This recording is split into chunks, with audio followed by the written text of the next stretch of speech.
Hi everyone, I'm Risa from Risa's Journal. As you may know, I recently traveled to Japan. Traveling in today's climate is certainly very different than what it once was. If you're interested in traveling to Japan, you should note that I am a Japanese citizen, so it is much easier for me to travel to Japan than it is for a foreign national. As far as I know, it is still very difficult, if not impossible, for foreigners to get a travel visa as a tourist. I could be wrong on this, but my perspective is that of a Japanese citizen. To enter the country, there are 4 main things you must prepare. The first, you may have already guessed, is a COVID test, or in other words, an inspection certificate. The test must obviously be negative to enter the country.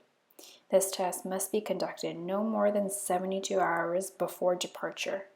The results must include your personal information, such as your passport number and nationality. The test itself must also be one of the approved COVID tests. The one I did was the RT-PCR test, which is one of the more common of the bunch, I think. This form is available to print and bring to a testing center for a doctor to fill out.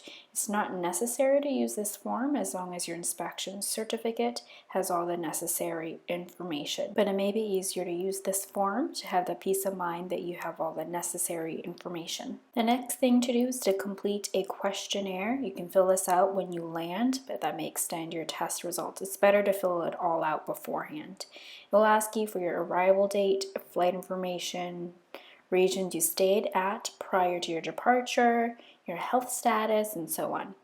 At the end of a questionnaire, it will generate a QR code.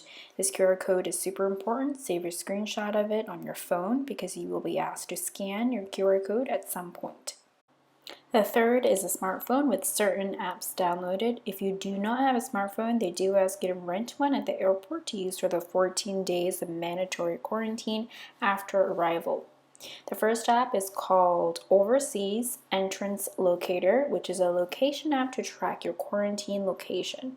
It will also send random push notifications asking you to report your current location to ensure you are really quarantining at your reported location.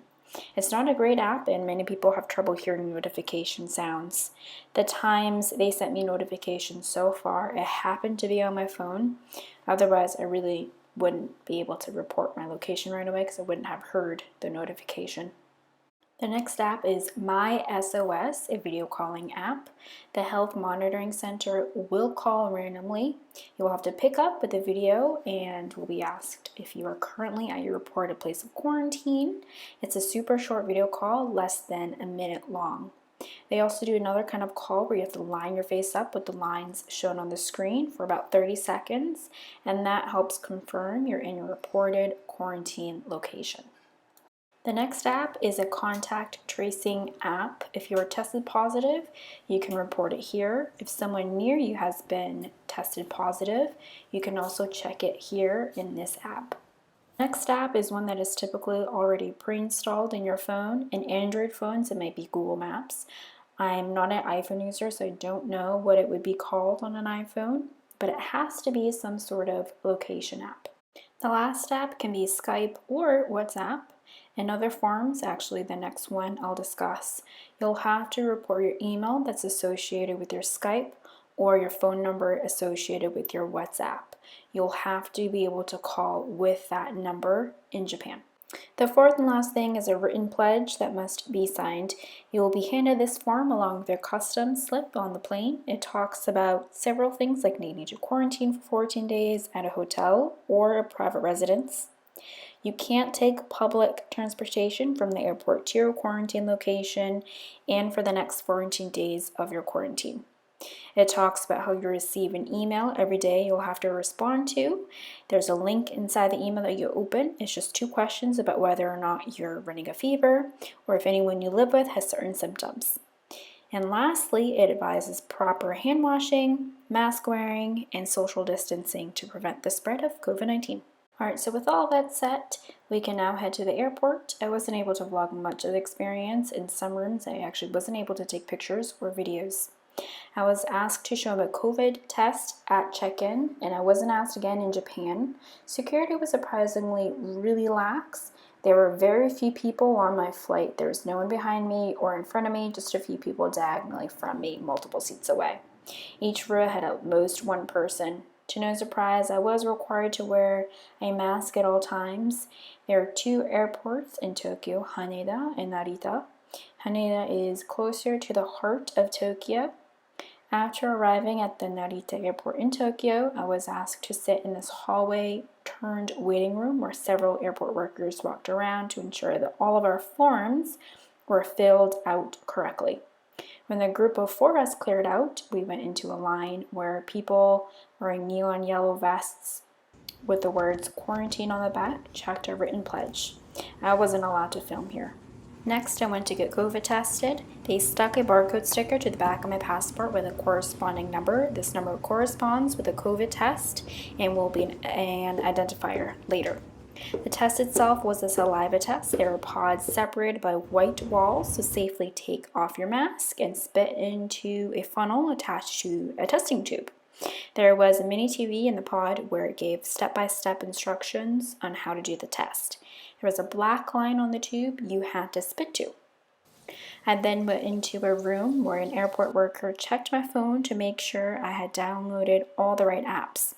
When they were sure, I went to a room where they checked that I had set up or created accounts for certain apps, and then went into another room where they checked for the same but for different apps. The second to last room I went to scanned my QR code. They checked a form I'd filled out earlier called a Kenko Kado or health card and gave me some information on quarantining. Then in the same room, I was ushered to another table, the final check table, to answer any last questions that I might have. Finally, the last room I went to was a waiting room for my test results. I wasn't there for that long, maybe about 10 to 20 minutes tops. After receiving my negative COVID test, I went through customs. They just briefly glanced at my passport, and then I was free. I landed at about 3:45, and I was finished at about 6 p.m.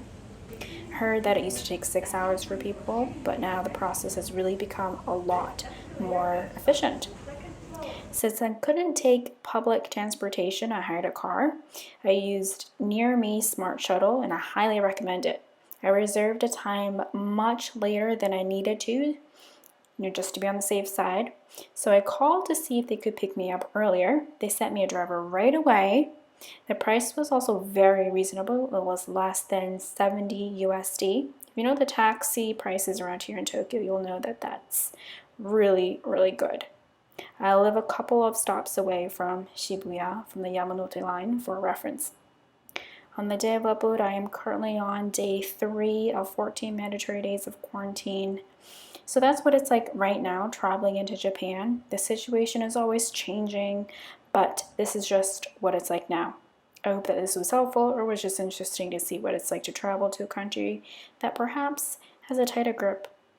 As always, thanks for watching and stay safe out there.